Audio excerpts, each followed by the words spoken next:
నమస్కారం, ప్రవాహ మీడియాకి స్వాగతం. హెడ్లైన్ చూద్దాం.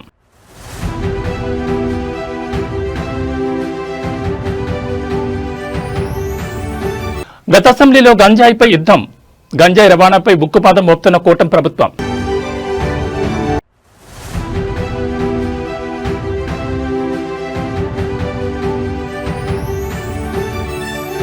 వైసీపీ నిర్లక్ష్యం వల్లే రాళ్లపాడు గేట్లు మొరాయించాయి, అసెంబ్లీలో మంత్రి నిమ్మల ధ్వజం.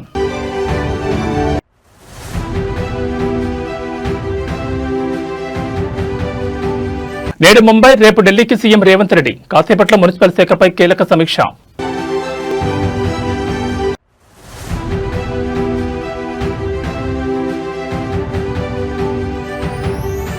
రణరంగంగా కేతనపల్లి, బీఆర్ఎస్ కాంగ్రెస్ శ్రేణుల మధ్య గొడవ.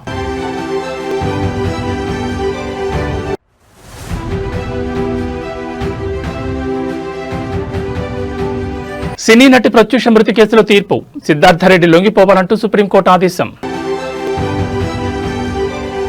ఇక వివరాలు చూస్తే ఏపీ అసెంబ్లీ సమావేశాలు 4వ రోజు ప్రారంభమయ్యాయి. శాసనసభ మొదలైన వెంటనే డిప్యూటీ స్పీకర్ రఘురామకృష్ణరాజు ప్రశ్నోత్తరాలు చేపట్టారు. ఆంధ్ర, ఒడిశా సరిహద్దులో గంజాయి నియంత్రణపై పాలకొండ ఎమ్మెల్యే నిమ్మక జయకృష్ణ ప్రశ్న లేవనెత్తారు.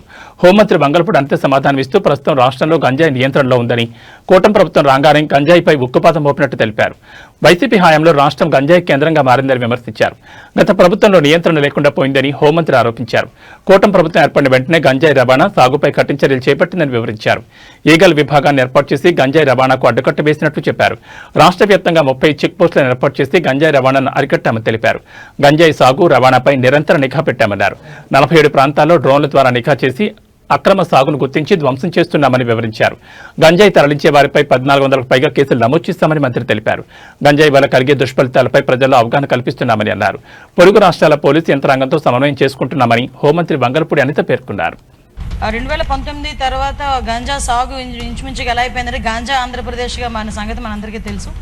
తర్వాత మనకి ఎన్డీఏ గవర్నమెంట్ వచ్చిన తర్వాత ఇమీడియట్గా దాన్ని ఈగల్ మనం స్థాపించుకొని ఈగల్ ద్వారా మ్యాక్సిమం గంజా సాగునైతే అధ్యక్ష నేను చాలా హ్యాపీగా చెప్పగలను, గర్వంగా కూడా చెప్పగలను. ఈరోజు ఆంధ్రప్రదేశ్లో గంజా సాగు అనేది జీరో కల్టివేషన్ అధ్యక్ష.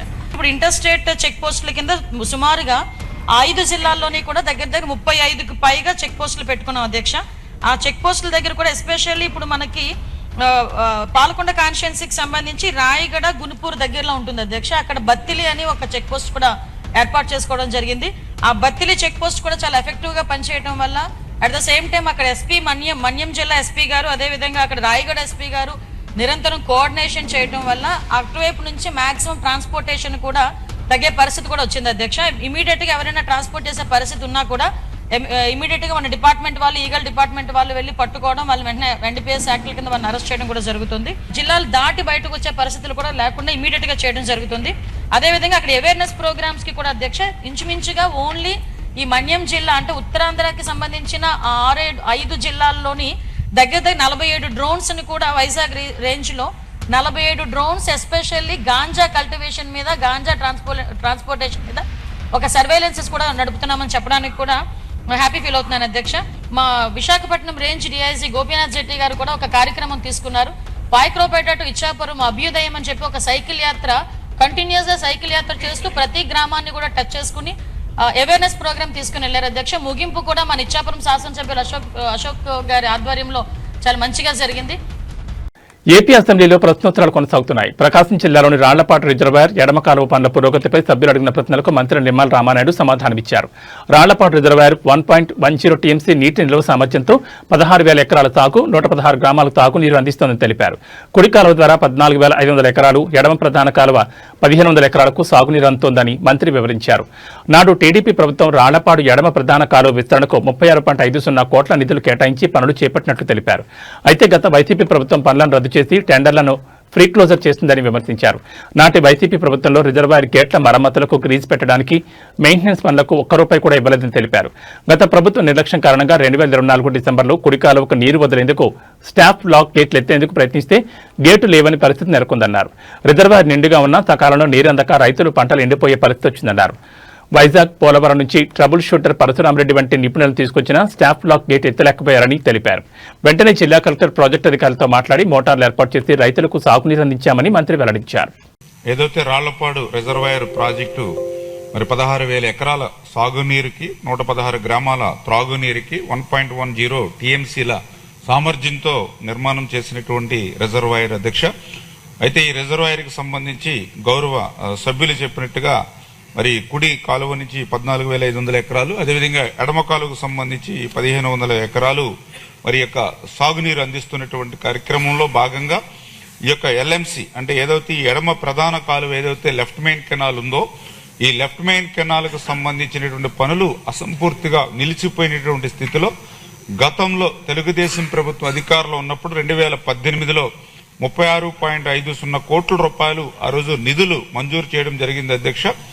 అయితే దురదృష్టవశాత్తు తర్వాత ప్రభుత్వం మారిన తర్వాత 2019లో మరి యొక్క వైఎస్ఆర్సీపీ ప్రభుత్వంలో ఈ పనుల్ని రద్దు చేసినటువంటి పరిస్థితి అధ్యక్ష. మరి ఏదైతే గౌరవ సభ్యులు ఈ యొక్క రాళ్లపాడుకు సంబంధించినటువంటి ఈ యొక్క లెఫ్ట్ మెయిన్ కెనాల్ కు సంబంధించినటువంటి పనులు అత్యవసరమైనటువంటి మరి స్థితిలో మరి వాటిని కూడా మళ్ళీ ఎస్టిమేషన్లు మళ్ళీ రీఎస్టిమేషన్ చేసి ఆ వర్క్లను కూడా పరిశీలించగలమని చెప్పి ఏదైతే గౌరవ సభ్యులు కూడా ఈ సందర్భంగా తెలియజేసుకుంటున్నాం అధ్యక్ష. అదేవిధంగా రెండవది ఏదైతే ఈ యొక్క రాళ్లపాడు ప్రాజెక్టు మరామతులకు సంబంధించి ఈ యొక్క ఎస్డిఎంఎఫ్ 17 పనులు 37.70 లక్షలు, అదేవిధంగా ఓఎండ్ఎం 11 పనులు 75.02 లక్షలు, ఎఫ్డిఆర్ 20 పనులు మరి 106.21 లక్షల రూపాయలు, ఇతర ముఖ్యమైనటువంటి పనులు 35.50 లక్షల రూపాయలు. అంటే ఈ రకంగా రాళ్లపాడు ప్రాజెక్టు మరామతుల నిమిత్తం ఈ 20 నెలల్లో ఏపీ శాసనమండలి సమావేశాలు 2 రోజుల విరామం తర్వాత నేటి ఉదయం 11 గంటల పునః ప్రారంభమయ్యాయి. సభ ప్రారంభం కాగానే వైసీపీ నేతలు తిరుమల కల్తీ నెయ్యి అంశంపై చర్చించాలని పట్టుబట్టారు. దీంతో సభలో గందరగోళం నెలకొంది. కల్తీ నెయ్యిపై చర్చించాల్సిందేనంటూ నినాదాలు చేస్తూ వైసీపీ సభ్యులు ఆందోళన దిగారు. హెరిటేజ్ ఇందాపూర్ డైరీల నెయ్యి సరఫరాపై వైసీపీ వాయిదా తీర్మానం ఇవ్వగా చైర్మన్ దాన్ని తిరస్కరించారు. దీంతో వైసీపీ సభ్యులంతా ప్లకార్డులతో ఆయన పోడియం చుట్టుముట్టారు. ఆందోళన నేపథ్యంలో చైర్మన్ శాసనమండలిని వాయిదా వేశారు. హౌస్ ఆర్డర్లో పెట్టాలి సార్, అది హౌస్ ఆర్డర్లో పెట్టండి సార్. చైర్మన్ సార్, హౌస్ ఆర్డర్లో పెట్టండి సార్, హౌస్ ఆర్డర్లో పెట్టండి. టాపిక్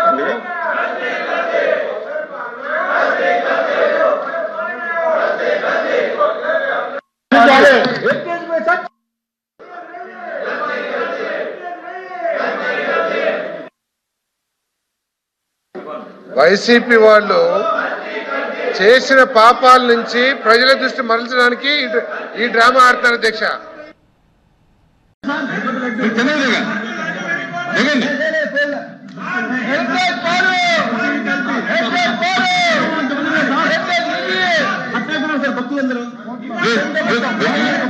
మీరు దిగితే ఎల్ఓపి గారు మాట్లాడతారు అని మీరు అలా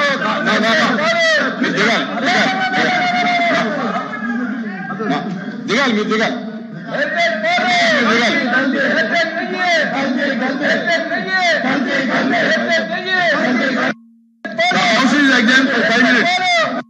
సీఎం రేవంత్ రెడ్డి మరోసారి బిజీ షెడ్యూల్తో పర్యటన చేపట్టనున్నారు. సచివాలయంలో కీలక సమీక్ష ముగిసిన అనంతరం ఆయన ముంబై, ఢిల్లీ పర్యటనకు వెళ్లనున్నారు. ఇవాళ సెక్రటరియట్లో సీఎం మున్సిపల్ శాఖపై ఉన్నత స్థాయి సమీక్ష నిర్వహించనున్నారు. ఇటీవల ముగిసిన మున్సిపల్ ఎన్నికల ఫలితాల నేపథ్యంలో పట్టణాభివృద్ధి, మౌలిక సదుపాయాల కల్పన, పెండింగ్ లో ఉన్న ప్రాజెక్టు పురోగతిపై ఆయన అధికారులతో చర్చించనున్నారు. ముఖ్యంగా హైదరాబాద్ నగరాభివృద్ధికి సంబంధించి కీలక నిర్ణయాలు తీసుకునే అవకాశం ఉంది. సచివాలయంలో సమీక్ష ముగిసిన తర్వాత అనంతరం రేవంత్ రెడ్డి రాత్రి శంషాబాద్ అంతర్జాతీయ విమానాశ్రయం నుంచి ముంబైకు బయలుదేరతారు.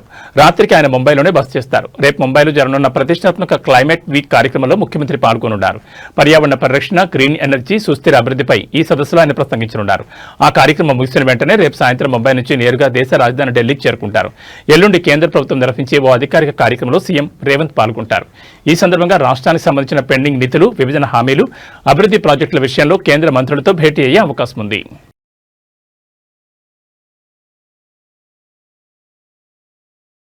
జిల్లా కేంద్రాన్ని సూపర్ స్మార్ట్ సిటీగా మార్చడమే లక్ష్యంగా మంత్రి కోమటిరెడ్డి వెంకటరెడ్డి అభివృద్ధి పనుల్లో వేగం పెంచారు. నల్గొండ మున్సిపల్ కార్పొరేషన్ పరిధిలో జరుగుతున్న రోడ్డు వెడల్పు, పారిశుద్ధ్య పనులను మంత్రి స్వయంగా క్షేత్రస్థాయిలో పర్యవేక్షిస్తున్నారు. మున్సిపల్ కార్పొరేషన్ ఎన్నికల ప్రక్రియ ముగిసి మేయర్ ఎన్నిక పూర్తి కాగానే మంత్రి కోమటిరెడ్డి నగర అభివృద్ధిపై ప్రత్యేక దృష్టి సారించారు. మంగళవారం తెల్లవారుజాము 4 గంటల నుంచి ఆయన అధికారులతో కలిసి నగరంలోని ప్రధాన వీధుల్లో పర్యటించారు. ముఖ్యంగా అత్యంత రద్దీగా ఉండే ప్రకాశం బజార్ ప్రాంతంలో ట్రాఫిక్ సమస్యలకు శాశ్వత పరిష్కారం చూపే దిశగా పనులను ముమ్మరం చేశారు. నగరంలో ప్రధాన వ్యాపార కూడలి అయిన ప్రకాశం శాస్త్రం బజార్లో రోడ్లు ఇరుగ్గా ఉండడంతో నిత్యం ప్రమాదాలు జరుగుతున్నాయని గుర్తించిన మంత్రి సాహసోపేత నిర్ణయాలు తీసుకున్నారు. జేసీబీలతో ఆక్రమణలు తొలగించి రోడ్లను వెడల్పు చేసే పనులను దగ్గరుండి పర్యవేక్షించారు. రద్దీని దృష్టిలో ఉంచుకుని డివైడర్లను తొలగించాలని, తక్షణమే సీసీ రోడ్డు నిర్మాణం చేపట్టాలని ఆదేశించారు. ఇకపై విద్యుత్ తీగల ఇబ్బంది లేకుండా భూగర్భ విద్యుత్ వ్యవస్థను ఏర్పాటు చేయాలని అధికారులకు సూచించారు. రోడ్డు వెడల్పు వల్ల పూలు, పండ్ల వ్యాపారులు ఉపాధి కోల్పోకుండా మంత్రి మానవీయ కోణంలో నిర్ణయం తీసుకున్నారు. వ్యాపారులందరికీ ప్రత్యామ్నాయం చూపిస్తామని అన్నారు. పాత కలెక్టరేట్ కార్యాలయం స్థలంలో తక్షణమే సీసీ ఫ్లోరింగ్ పూర్తి చేసి వారికి కేటాయించాలని అధికారులను ఆదేశించారు.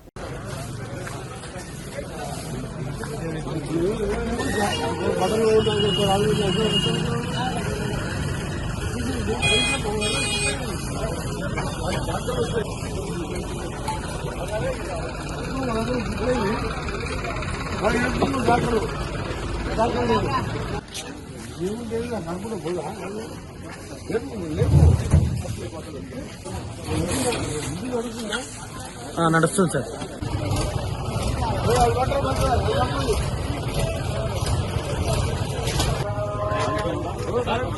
సార్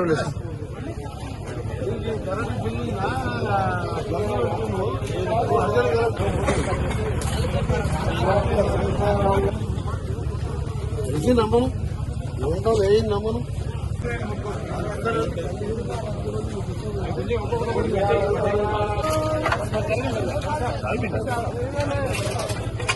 మీరు రారు తీస్తారు.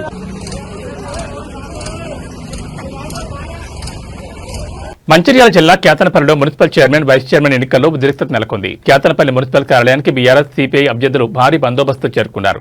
ఎంపీ వంశీకృష్ణ, మంత్రి వివేక్ వెంకటస్వామితో కలిసి కాంగ్రెస్ అభ్యర్థులు వచ్చారు.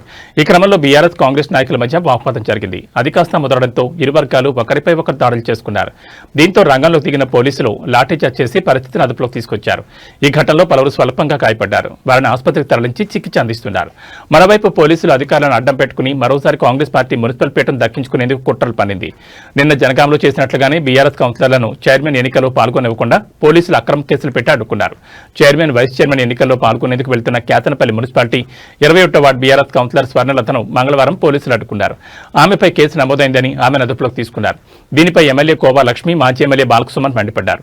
దీంతో బాలకసుమన్ మీద కాంగ్రెస్ నాయకులు, కార్యకర్తలు రాళ్ల దాడికి దిగారు. కాంగ్రెస్ దాడిపై బీఆర్ఎస్ నాయకులు ప్రతిఘటించారు. ఈ క్రమంలో రంగంలో దిగిన పోలీసులు లాఠీచార్జ్ చేసి పరిస్థితిని అదుపులోకి తీసుకొచ్చారు. ఈ ఘటనలో పలువురు స్వల్పంగా గాయపడ్డారు. వారిని ఆసుపత్రికి తరలించి చికిత్స అందిస్తున్నారు. ఇది ప్రజాస్వామ్యమా? ఇదేనా ప్రజాస్వామ్యం?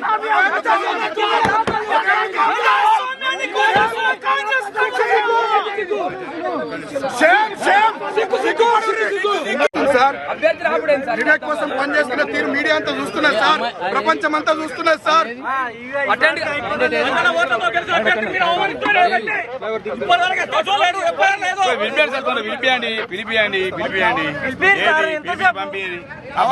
కానీ నడవండి నడవండి, మంచిది ఎస్పీ సాబ్, అన్ని జనం చూస్తున్నారు, ప్రజలు చూస్తున్నారు. మంత్రి అనేటానికి సిగ్గుండాలి. మంత్రి అనేటానికి చేస్తాం సార్, బరాబర్ చేస్తాం. కామెంట్స్ కాదు, ఇంకా సీరియస్ గా చేస్తాం రాను రాను మంత్రి మీద.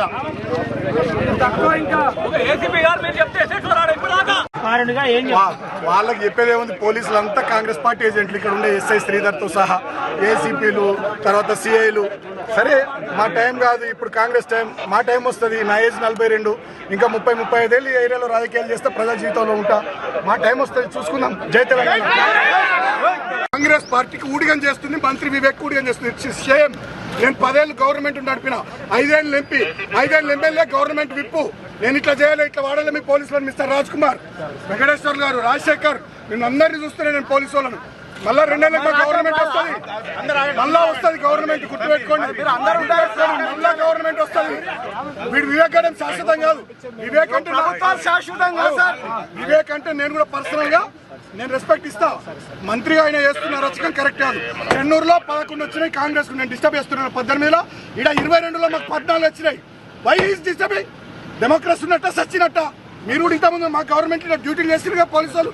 ఇంత దుర్మార్గమైన పోలీసు వాళ్ళు మీరు కూడా మరి కాంగ్రెస్ బట్టలు వేసుకున్నారు.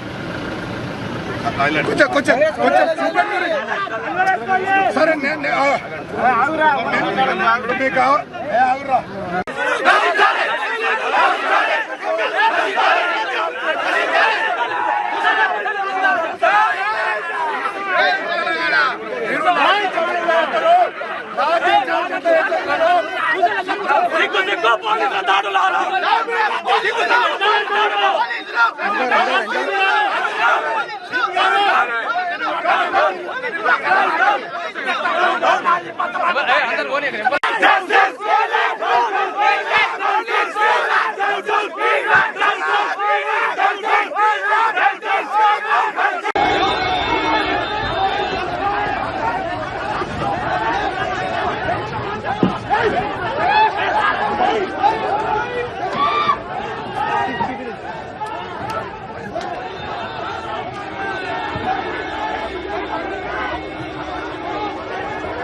తలకాయ వలిగింది అన్న రక్తం వెళ్తాం తలకాయ వలిగింది.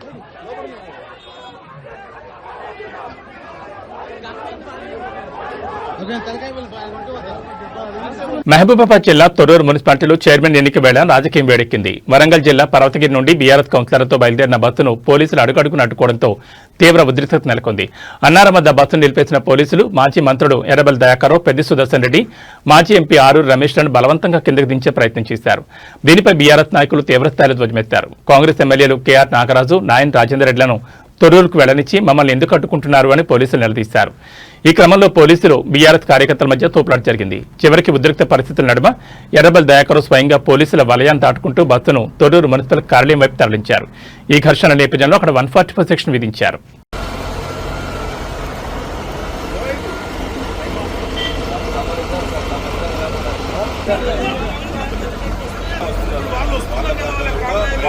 వాళ్ళని కూడా ఆపేరు సార్, ఆపేసారు సార్.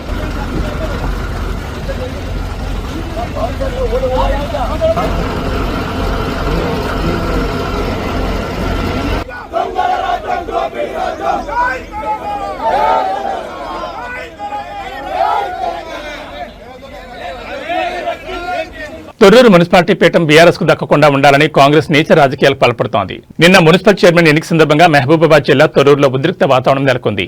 దీంతో చైర్మన్ ఎన్నికను ఇవాళకి వాయిదా వేశారు. ఈ నేపథ్యంలో మున్సిపల్ చైర్మన్ పీఠం దక్కించుకునేందుకు కాంగ్రెస్ కుట్రలు పన్నుతోంది. ఈ క్రమంలోనే మున్సిపల్ చైర్మన్ ఎన్నికకు వెళ్లకుండా ఇన్ఛార్జీలు మధుసూదనాచారి, సత్యవతి రాథోడ్ను పోలీసులు అడ్డుకున్నారు. తొర్రూరు వెళ్లకుండా మహబూబాబాద్ లోనే సత్యవతి రాథోడ్ను హౌస్ అరెస్ట్ చేశారు. ఇక మధుసూదనాచారిని అమరావతి నగర్లోని తులసి బార్ ఎదురుగా ఉన్న శాంతినికేతన్ అపార్ట్మెంట్ లో సుబేదారి పోలీసులు హౌస్ అరెస్ట్ చేశారు.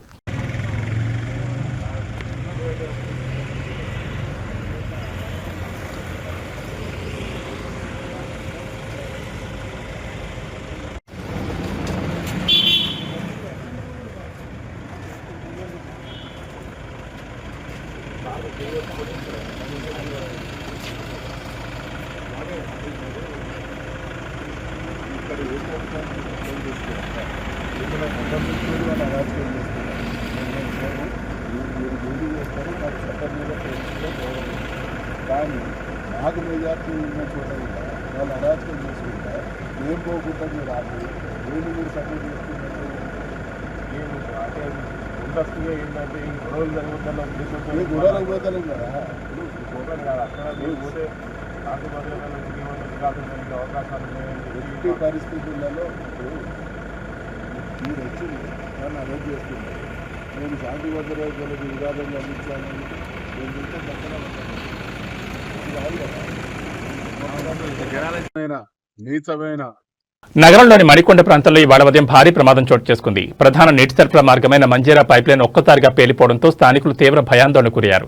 పైప్లైన్ పేలిన ధాటికి నీరు భారీ ఎత్తున ఎగిసిపడి నీరు వరదల రోడ్లపైకి చేరి సమీపంలోని ఇళ్లలోకి చేరాయి. నీటి ఉధృతి కారణంగా సమీపంలోని 2 అపార్ట్మెంట్ల సెలార్లు పూర్తిగా నిండిపోయాయి. ఈ హఠాత్ పరిణామంతో పార్కింగ్ లో ఉన్న కార్లు, ద్విచక్ర వాహనాలు నీట మునిగిపోయాయి. సమాచారం అందుకున్న వెంటనే ఎన్డీఆర్ఎఫ్ బృందాలు, అగ్నిమాపక సిబ్బంది హుటాహుటిన ఘటనా స్థలానికి చేరుకున్నారు. సెలార్లో నిండిన నీటిని భారీ మోటార్ల సహాయంతో బయటకు తోడుతున్నారు. గత 2 గంటలుగా అధికారులు, సిబ్బంది యుద్ధ ప్రాతిపదికన సహాయక చర్యలు చేపడుతున్నారు. అదేవిధంగా మంజీరా నీటి సరఫరాను అధికారులు తాత్కాలికంగా నిలిపివేశారు. అకస్మాత్తుగా జరిగిన ఈ ప్రమాదంతో అపార్ట్మెంట్ వాసులు తీవ్ర ఇబ్బందులు పడుతున్నారు.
నమస్కారం. ఇది బిఎం శ్రేయ రోడ్డు.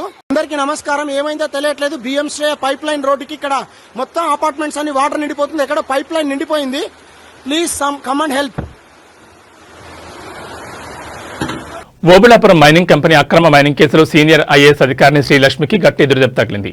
ఈ కేసు నుంచి తనను విముక్తి చేయాలని ఆమె దాఖలు చేసిన డిశ్చార్జ్ పిటిషన్ను దేశ అత్యున్నత న్యాయస్థానం సుప్రీంకోర్టు కొట్టివేసింది. గతంలో తెలంగాణ హైకోర్టు ఇచ్చిన తీర్పును సమర్థిస్తూ ఆమె విచారణను ఎదుర్కోవాల్సిందేనని స్పష్టం చేసింది. ఐఏఎస్ శ్రీలక్ష్మి దాఖలు చేసిన డిశ్చార్జ్ పిటిషన్ను ఇదివరకే తెలంగాణ హైకోర్టు తిరస్కరించిన విషయం తెలిసిందే. కానీ కోర్టు తీర్పును సవాల్ చేస్తూ ఆమె సుప్రీంకోర్టును ఆశ్రయించారు. ఈ మేరకు ఆమె డిశ్చార్జ్ పిటిషన్పై విచారణ చేపట్టిన కోర్టు తెలంగాణ హైకోర్టు ఇచ్చిన ఆదేశాల్లో జోక్యం చేసుకోవడానికి ధర్మాసనం నిరాకరించింది. సిబిఐ సమర్పించిన ఆధారాలు ప్రాథమికంగా బలమైనవిగా ఉన్నాయని న్యాయస్థానం అభిప్రాయపడింది. గాలి జనార్దన్ రెడ్డికి చెందిన ఓఎంసీకి మైనింగ్ లీజులు కట్టబెట్టే క్రమంలో శ్రీలక్ష్మి అనేక అక్రమాలకు పాల్పడ్డారని సిబిఐ తన ఛార్జ్షీట్లో స్పష్టంగా పేర్కొంది. ప్రభుత్వ నిబంధనల ప్రకారం గన్లను సొంత పరిశ్రమల అవసరాలకు మాత్రమే కేటాయించాలని, కానీ శ్రీలక్ష్మి తన అధికార పరిధిని మించి ప్రభుత్వ ఉత్తర్వుల నుండి క్యాప్2 అనే పదాన్ని తొలగించారని ఆరోపించారు. దీంతో నిందితుల ఖనిజాన్ని బహిరంగ మార్కెట్లో అమ్ముకుని భారీగా లాభ పట్టానికి దారులు తీశారని సిబిఐ తరపు న్యాయవాది వాదనలు వినిపించారు. శ్రీలక్ష్మి పదవిలో ఉన్న కాలంలోనే ఆమె మరిది పేరుతో భారీగా అక్రమాస్తులు కూడబెట్టారని, ఇవన్నీ మైనింగ్ కేటాయింపులకు ప్రతిఫలంగా వచ్చినవేనని సిబిఐ కోర్టు దృష్టికి తీసుకెళ్లింది. సుప్రీంకోర్టు తాజా నిర్ణయంతో శ్రీలక్ష్మిపై సిబిఐ కోర్టులో విచారణ ముమ్మరం కానుంది.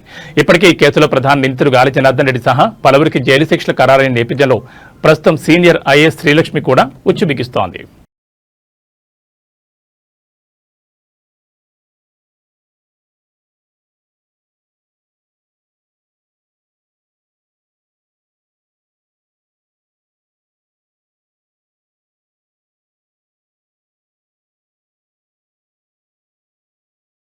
ప్రముఖ సినీ సంగీత దర్శకుడు ఇళయరాజా స్వరాలు దశాబ్దాలుగా సినీ ప్రపంచాన్ని అభిమానులను ఉర్రూతలూగిస్తున్నాయి. ఆయన సొంత పాటలపై హక్కుల కోసం జరుగుతున్న చట్టపరమైన పోరు ఇప్పుడు కీలక మలుపు తీసుకుంది. ఢిల్లీ హైకోర్టు తాజాగా ఇచ్చిన మధ్యంతర ఉత్తర్వులు ఇళయరాజాకు ప్రతికూలంగా మారాయి. 1976 నుంచి 2001 మధ్యకాలంలో ఇళయరాజా సంగీతం అందించిన 134 సినిమాల ఆడియో హక్కులు ప్రముఖ ఆడియో సంస్థ సరిగమకే చెందుతాయని కోర్టు స్పష్టం చేసింది. నాటి చిత్ర నిర్మాతలు ఈ హక్కులను శాశ్వతంగా సరిగమకు అమ్మేశారని, కాపీరైట్ చట్టం ప్రకారం ఇళయరాజాకు యాజమాన్య హక్కులు లేవని జస్టిస్ తుషార్రావు గెడేలా తీర్పునిచ్చారు. ఈ వివాదం ఎఫ్ ఇనియా, పొన్ నిలవే వంటి ఆల్ టైమ్ హిట్ సాంగ్ తో మొదలైంది. డిజిటల్ ప్లాట్ఫామ్లకు ఇళయరాజా అనుమతులు ఇవ్వగా సరిగమ సవాల్ చేసింది. నిర్మాత వద్ద వేతనం తీసుకుని కంపోజ్ చేసిన పాటలపై హక్కులు నిర్మాతకి చెందుతాయి. ఈ క్రమంలో ఆ హక్కులు సరిగమకు బదిలీ అయ్యాయని కోర్టు స్పష్టం చేసింది. అయితే ఈ తీర్పుపై అప్పీల్ చేసే అవకాశాన్ని ఇళయరాజాకు కోర్టు కల్పించింది.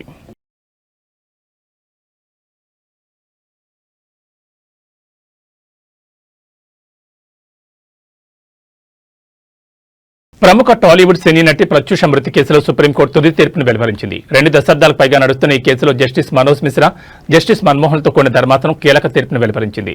సిద్ధార్థ రెడ్డి పిటిషన్ కొట్టివేస్తూ 4 వారాల్లో లొంగిపోవాలని సుప్రీంకోర్టు ధర్మాసనం ఆదేశాలు జారీ చేసింది.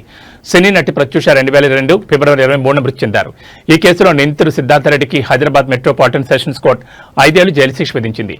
ఈ తీర్పును సిద్ధార్థ రెడ్డి హైకోర్టులో సవాల్ చేయడంతో జైలు శిక్షను 2 ఏళ్లకు కుదించింది. హైకోర్టు తీర్పును ప్రత్యూష తల్లి సరోజని సుప్రీంకోర్టులో సవాల్ చేశారు. మరోవైపు శిక్షను రద్దు చేయాలని సిద్ధార్థరెడ్డి సుప్రీంకోర్టులో సవాల్ చేశారు. ఈ కేసులో సుప్రీంకోర్టు ఇరువైపుల వాదనలు వింది. గత ఏడాది నవంబర్లో విచారణ పూర్తి చేసిన సుప్రీంకోర్టు తీర్పును రిజర్వ్ చేసింది. ఈ కేసుకు సంబంధించి 24 ఏళ్ల తర్వాత ఈ రోజు తీర్పును వెలువరిస్తూ సిద్ధార్థరెడ్డిని లొంగిపోవాలని ఆదేశించింది. 2002లో తాను ప్రత్యూష పురుగులమని తాగి ఆత్మహత్యకు ప్రయత్నించామని, తాను ఆసుపత్రిలో చికిత్స పొందడంతో ప్రాణాలతో బయటపడ్డానని సిద్ధార్థరెడ్డి చెబుతున్నారు. తన కూతురు ఆత్మహత్యకు సిద్ధార్థరెడ్డి కారణమని సరోజిని ఆరోపించారు.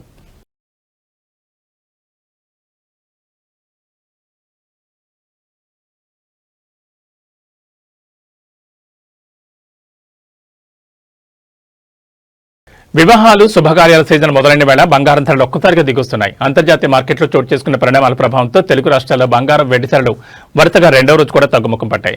ఇవాళ హైదరాబాద్ బులియన్ మార్కెట్లో 24 క్యారెట్ల మేలిం బంగారం 10 గ్రాముల ధరపై ఏకంగా 1530 తగ్గి 1,54,910 వద్ద కొనసాగుతోంది. గడిచిన 2 రోజుల్లో 2,840 రూపాయల మేర ధర తగ్గడం విశేషం. ఇక ఆభరణాల తయారీలో వినియోగించే 22 క్యారెట్ల బంగారం 10 గ్రాముల ధరపై 1,400 తగ్గి 1,42,000కు చేరింది. బంగారంతో పాటే వెండి ధర కూడా భారీగా పతనమై కేజీ ధర 2,65,000 వద్ద కొనసాగుతోంది. అంతర్జాతీయ మార్కెట్లో స్పాట్ గోల్డ్ ధర ఔన్స్కు $5,000 మార్క్ నుంచి $4,930 స్థాయికి పడిపోవడంతో దేశీయంగా కూడా ధరలు దిగొచ్చాయి. దానికి తోడు డాలర్ విలువలో మార్పులు కూడా బులియన్ మార్కెట్పై ప్రభావం చూపాయి.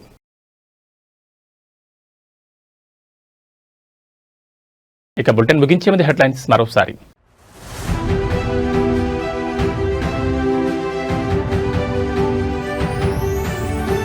గత అసెంబ్లీలో గంజాయిపై యుద్ధం. గంజాయి రవాణాపై ఉక్కుపాదం మోపుతున్న కూటమి ప్రభుత్వం.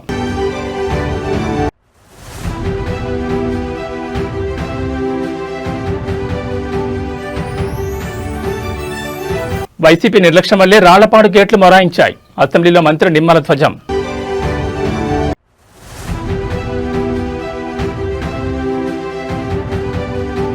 నేడు ముంబై, రేపు ఢిల్లీకి సీఎం రేవంత్ రెడ్డి. కాసేపట్లో మున్సిపల్ శాఖపై కీలక సమీక్ష.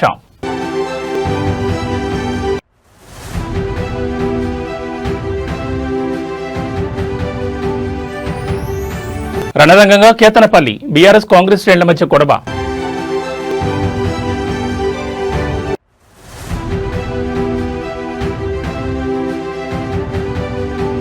సినీ నటి ప్రత్యూష మృతి కేసులో తీర్పు. సిద్ధార్థరెడ్డి లొంగిపోవాలంటూ సుప్రీంకోర్టు ఆదేశం. ఏబీ బులెటిన్ విశేషాలు. నమస్కారం.